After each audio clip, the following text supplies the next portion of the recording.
Hello friends, welcome to SSC coaching centre. दोस्तों, आज का वीडियो बहुत ही खास होने वाला है। बहुत ही अच्छे प्रश्न हैं, चक्रवृद्धि ब्याज के भी प्रश्न हैं, तो पूरा वीडियो देखिएगा। चलिए स्टार्ट करते हैं। पहला प्रश्न है, एक आयत की लंबाई और चौड़ाई में +15 और -10। प्लस का मतलब है कि 15% की वृद्धि की गई और माइनस का मतलब है कि 10% की कमी की गई। भाई, प्लस का मतलब वृद्धि और माइनस का मतलब कमी हो जाएगा। का बदलाव किया जाए तो आयत के क्षेत्रफल में कितने प्रतिशत का बदलाव होगा। एक देखिए, फॉर्मूला मैं आपको बहुत पहले से पढ़ाता हुआ आ रहा हूं, बहुत पहले से। ए प्लस बी प्लस का ए बी बट्टे 100, बहुत पहले से पढ़ाता हुआ आ रहा हूं।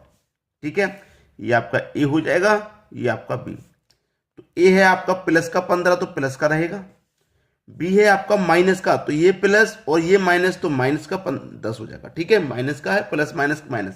अब प्लस माइनस क्या होता है दोस्तों, प्लस माइनस माइनस होता है, इसलिए हम माइनस आ जाएगा। ए आपका 15 है, बी 10 है, बट्टे में 100।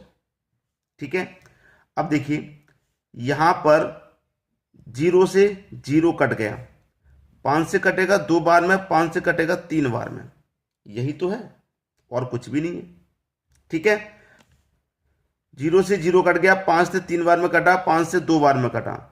अब देखिए 15 में से 10 को अगर मैं घटा दूंगा, 15 में से अगर मैं 10 को घटा दूंगा तो क्या आ जाएगा, 5 आ जाएगा।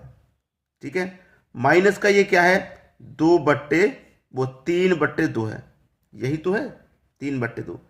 अब देखिएगा, मैं इसमें 2 से डिवाइड करता हूं 3 में, तो 2 एक कम 2 आ जाएगा, एक बचेगा, नहीं जाएगा, दशमलव। ठीक है, एक बचेगा, 10 हो गया, 2 पंजे 10। अब देखिए ये मेरे पास क्या था, 5। ठीक है, माइनस का 1.5, 5 में से 1.5 घटा दूंगा तो 3.5 बचेगा मेरे पास, 3.5%। यही हमारे प्रश्न का बिल्कुल सही आंसर आ जाएगा, 3.5, यानी कि सी ऑप्शन। सभी को आसानी से समझ में आ गया होगा। अब देख लेंगे अगला प्रश्न। अगला प्रश्न है, 7,000 रुपए का 30% की दर से 2 वर्ष का चक्रवृद्धि ब्याज क्या होगा।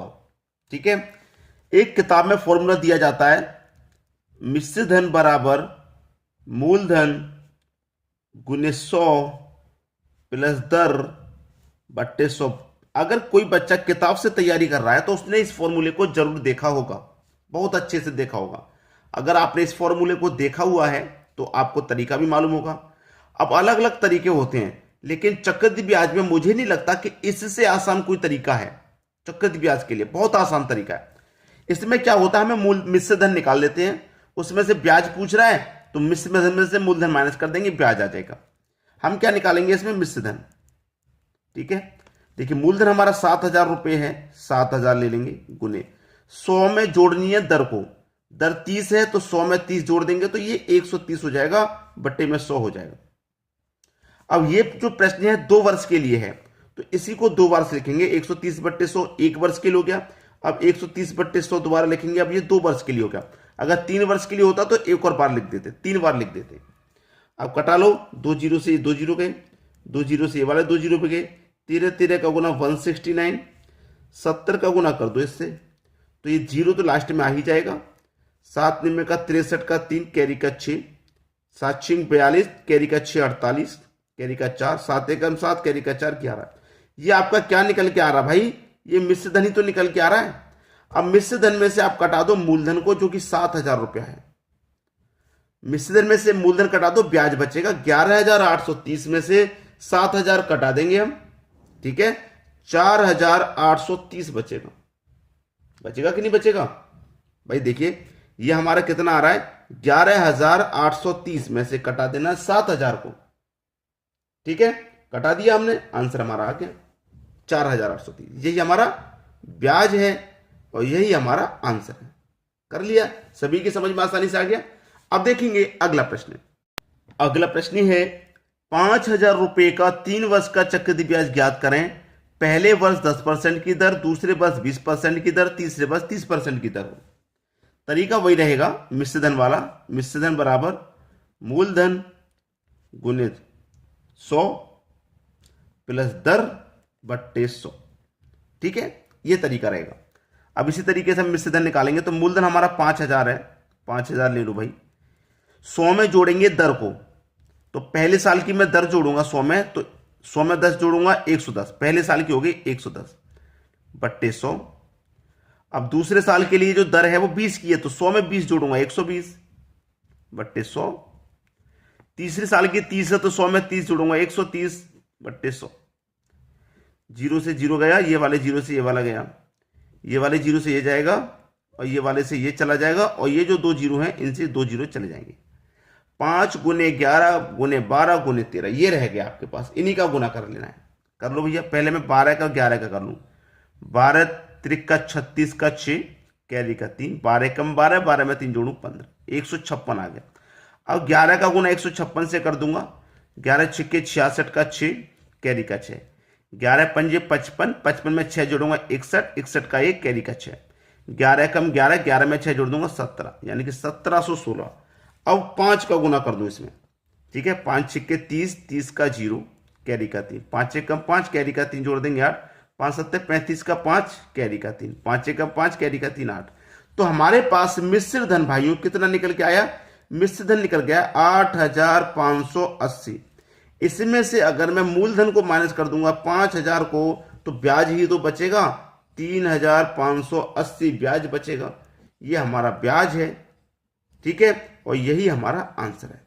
हमसे पूछा था चक्रवृद्धि ब्याज ज्ञात करने के लिए, 3580 चक्रवृद्धि ब्याज होगा, सबसे आसान तरीका ये। अब देख लेंगे अगला प्रश्न। अगला प्रश्न है 40,000 रुपए का 20% की दर से 2.1/2 वर्ष का चक्रवृद्धि ब्याज क्या होगा? 2.1/2 का मतलब क्या है? 2.5 वर्ष का पूछ रहा है। आसान है, 2.5 वर्ष का हो, चाहे 1.5 वर्ष का हो, चाहे 3.5 वर्ष का हो, आसान है करना। वही तरीका है जो मैं आपको बता रहा हूं। मिश्र धन बराबर मूलधन गुने 100, 100 में जोड़ेंगे दर बट्टे 100, ठीक है। अब देखिए मिश्र धन निकाल लें हम, ठीक है। मूलधन है 40,000, 40,000 का मूलधन है, गुने 100 में जोड़ेंगे दर, दर है 20 की, तो 100 में 20 जोड़ देंगे 120 बट्टे 100। ये हो गया मेरा 1 साल के लिए। अब ये 2 साल के लिए है, तो मैं फिर से 120 बट्टे 100 कर दूंगा। अब 2 साल के लिए हो गया। अब जो तीसरा वर्ष है वो आधा है, 2 वर्ष तो मेरे पूरे हैं, तो मैंने 2 बार पूरा ले लिया, लेकिन जो तीसरा वर्ष है वो आधा है। जब तीसरा वर्ष आधा है तो रेट भी आधा हो जाएगा, ठीक है। तो 20 का आधा 10, तो 100 में जोड़ूंगा मैं 10, तो 110 बट्टे 100, क्योंकि तीसरा वर्ष मेरा आधा था इसलिए रेट आधा जोड़ा है। बस खत्म हो गया भाई, ठीक है। अब कुछ नहीं है प्रश्न में, 0 से 0 कटा दो, ये वाले से ये वाला, ये 2 0 से ये 2 0 कटा दो, और ये वाले 2 0 से ये वाले 2, ये 40 बचा। अब देखिए 12 का गुना कितना होता है भाई? 12 का गुना कर लो पहले, 144। अब 11 का कर दो 144, तो 11 चौके 44 का 4 कैरी का 4, 11 चौके 44 कैरी का 4 जोड़ देंगे 48, फिर से कैरी का 4, 11 कम 11, 11 में जोड़ दो 4 15, ठीक है। 1584 हो गया ये। अब 40 का गुना कर दो इतने से, तो 0 तो आ जाएगा भैया लास्ट में। 4 चौके 16 का 6 कैरी का 1, 4 अट्ठे 32 कैरी का 1 जोड़ दूंगा तो 33 कैरी का 3, 4 पंजे 20, 20 में जोड़ दो कैरी का 3 तो 23 कैरी का 2, 4 एकम 4, 4 में 2 जोड़ दो 6। ये हो गया 63,360। 63,360 क्या है भाई? ये मिश्र धन ही तो निकाल रहे हैं हम। हमने क्या निकाला है? मिश्र धन। ब्याज अगर चाहिए तो मूलधन माइनस करना होगा, जो कि 40,000 है मूलधन। 63,360 में से 40,000 माइनस कर दूंगा, बचेगा 23,360 रुपया ब्याज का। बचेगा कि नहीं बचेगा? 23,360 रुपया ब्याज बचेगा। यही क्या है? यही हमारा आंसर है। तो उम्मीद करता हूं आज का वीडियो बहुत पसंद आया होगा, ये प्रश्न भी आपको बहुत पसंद आए होंगे। ठीक है दोस्तों, आज की वीडियो में इतना ही। धन्यवाद।